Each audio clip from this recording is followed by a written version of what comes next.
Falar de glaucoma agora, doutor. Tem muita pergunta, a nossa telespectadora já fez uma pergunta aqui pra gente, o doutor deu uma pincelada, mas o que você acha importante da gente saber? Tem algo que a gente possa ficar atento para prevenir? Você falou de histórico familiar, que é importante, né? Saber se as pessoas da nossa família têm o glaucoma ou tiveram glaucoma, isso pode ajudar no rastreio? Pode e muito, né? Então, existem determinados grupos de risco para o glaucoma. São aqueles que possuem parentes próximos, principalmente de primeiro grau, portadores do glaucoma. Os afrodescendentes têm uma maior prevalência de glaucoma de ângulo aberto, enquanto os asiáticos têm uma maior prevalência de glaucoma de ângulo fechado, né? Pessoas que fizeram uso crônico de corticoides, por exemplo, pessoas que têm doenças autoimunes como artrite, lúpus, e aquelas pessoas portadoras de asma, por exemplo, então o corticoide pode induzir ao glaucoma. A importância do glaucoma, Denise, nós até abordamos também no bloco anterior, é pela causa da cegueira irreversível, né? É a segunda principal causa de cegueira no mundo e tudo que a pessoa perde para o glaucoma, ela não conseguirá recuperar. Ele é conhecido como inimigo silencioso, o ladrão silencioso da visão, porque ele toma a visão do paciente sem dar sintomas. Então, essa é uma característica até perversa do glaucoma, porque a perda visual acontece de maneira periférica e só em estágios finais é que ela vai centralizando, ficando o paciente no final com uma visão tubular, né? Então, somente nesses momentos finais, quando o glaucoma está muito avançado, é que o paciente consegue perceber a perda e procurar o médico. E aí o tratamento será no sentido apenas de manter esse nível que aí está. Você não consegue agir recuperando o que já foi perdido. Por isso que é fundamental ir ao oftalmologista. Exames básicos podem já fazer esse rastreio, né, doutor? Exatamente. Diagnosticar e rastrear. A consulta oftalmológica padrão, ela já serve como uma triagem, um rastreio. Porque na consulta é avaliada a anatomia do nervo óptico. Quando o nervo óptico possui uma escavação, ou seja, um alargamento maior do que o normal, e a pessoa possui um nível de pressão fora dos limites médios para aquela população, ela é uma pessoa com suspeita de glaucoma. Levantada a suspeita, será solicitado a esse paciente exames confirmatórios e investigativos do glaucoma, cujos principais são campo visual computadorizado, a curva de pressão ocular, se fica o dia todo medindo a pressão ocular do paciente, porque ela varia ao longo do dia. Ela geralmente tem um pico matinal e à tarde ela está um pouco mais baixa. Então, se o paciente mede só à tarde, ele não está surpreendendo aquele pico matinal, né? Existe a gonioscopia para ver se ele é de ângulo aberto ou fechado. O que é mais comum?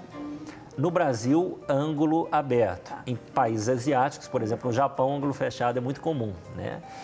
A diferença do ângulo fechado é que você pode ter um aumento súbito da pressão. Então, é um glaucoma muito perigoso. A pessoa pode estar com a pressão normal e, de repente, o ângulo se fechar e atingir picos pressóricos de 50, 60 milímetros. E aí o olho suportaria essa pressão poucos dias. Então, a pessoa pode perder a visão em poucos dias, no caso de um ângulo fechado. A diferença é que ele dá sintomas, porque isso dói bastante, né? Perfeito. Você falou que é silencioso, né? Incrível que o nosso corpo vai se adaptando, mas que péssimo, porque as pessoas não conseguem saber que ela está perdendo essa visão periférica. Ela fica, então, como se estivesse enxergando num binóculo, é isso? Exatamente. Ela fica enxergando dentro de um tubo e isso vai restringindo cada vez mais, né? Existe uma adaptação, é o que você está falando, a pessoa não vai percebendo.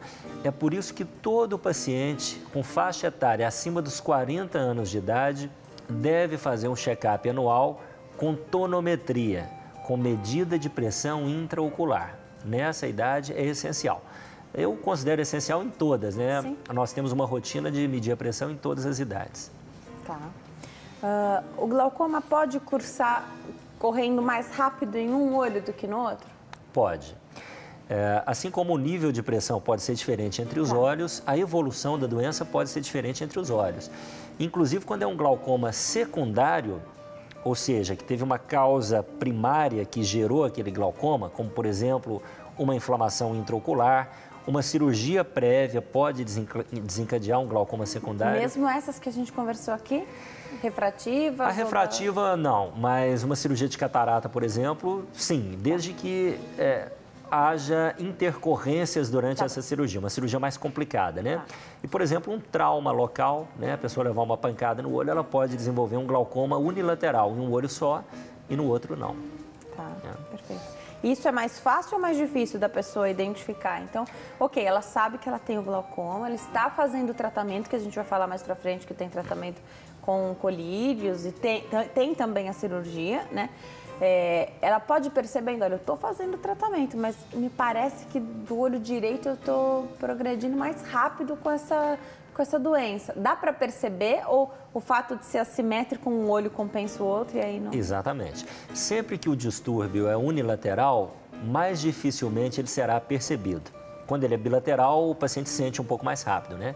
Então, quando é assimétrico, muitas vezes o paciente deixa um olho avançar muito para só então descobrir. A sorte é que hoje o tratamento avançou bastante, como você falou, e nós temos várias opções de tratamento. Tá.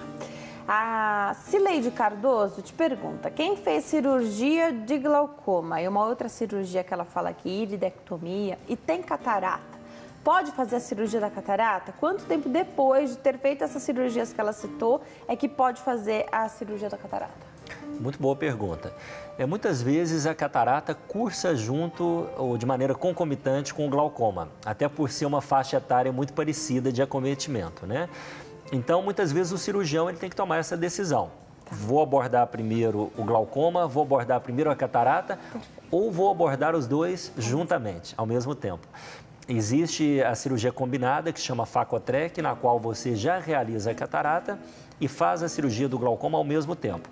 Em muitos casos, esse procedimento é vantajoso porque você submete o paciente a um único procedimento, recuperação única e tudo mais.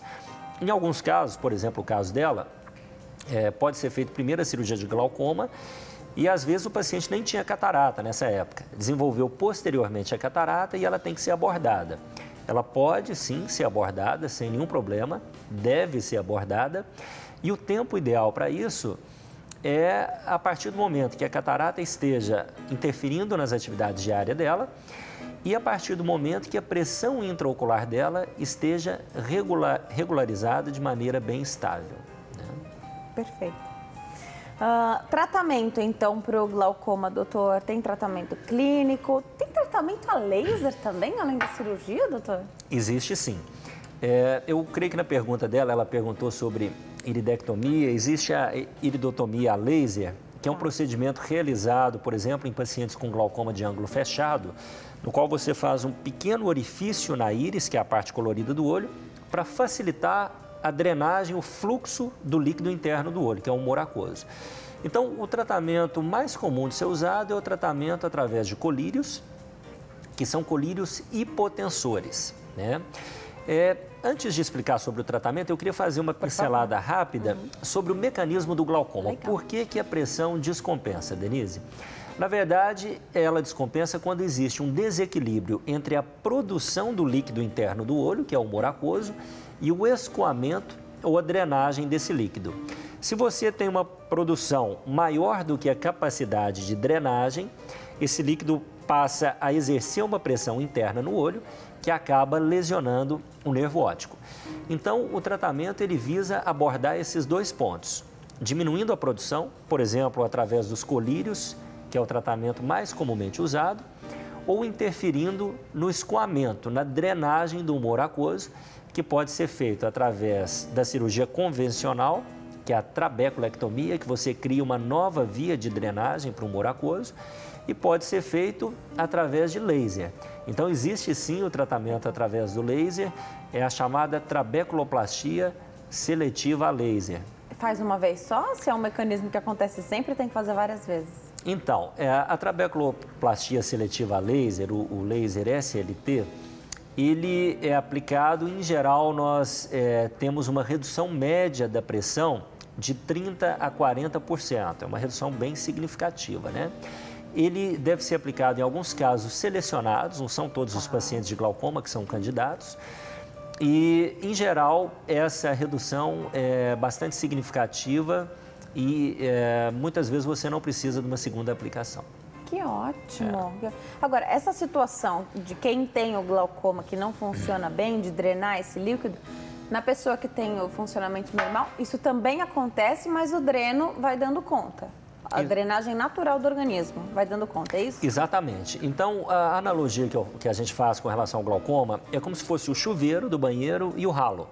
Se você está com o chuveiro muito aberto e o ralo está drenando pouco, você vai ter um acúmulo de água ali, vai ter transbordamento. No olho, no paciente saudável, você tem um equilíbrio perfeito entre produção e drenagem, através de mecanismos de autorregulação, e a pessoa não tem descontrole da pressão ocular.